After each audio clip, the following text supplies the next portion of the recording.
Alright, so I want to talk about a sign of aging that I don't think I hear too many people talking about. And that is when you realize you now like songs that your teenage self hated, right? So back in the day when you was a teenager, let's say between about 13 and 18, you listen to whatever music you were listening to, but of the popular music at the time, there was maybe a few things you liked, but a lot of it you probably didn't bother with. You didn't really like it, you didn't care for it, it was just around. Some of them you might have actually even hated, right? But there's a point in your life, which I reckon is for most people sort of late 20s, early 30s onwards, where you hear a song from way back when, and even though you never liked that song, you never checked for that song, you never looked it up or anything, you didn't look up what the artists are doing and nothing like that.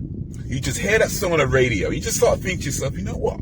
That song ain't too bad. That is a sign of aging that I don't think I heard too many people talking about. So here's what I want you to do. Here's a little experiment. If you are, let's say 28 or older, right? Here's what I want you to do if you haven't done this already. Find a playlist of songs from the time where you were between 13 and 18 years old. And it has to be popular songs, not whatever music you were listening to at that time, but pop songs from the era you were between 13 and 18 years old. So whether that's the 2010s, whether that's the noughties, whether that's the 90s, the 80s, whatever decade, or maybe with some of you might be 2 decades, but whatever playlist you can find that has pop music from the time that best represents your 13 to 18 year old self.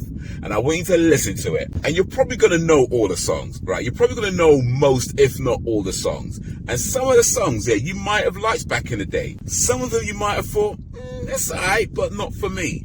A lot of them you would not have cared for, and some of them you would have hated. But I can all but guarantee that if you are 28 years old or older, every single one of those songs you're going to find yourself singing along to, nodding your head, tapping your feet. Like, you know what? It's actually pretty good. So yeah, the sign of aging that I don't hear too many people talking about, when you start to like the songs you didn't like as a teenager.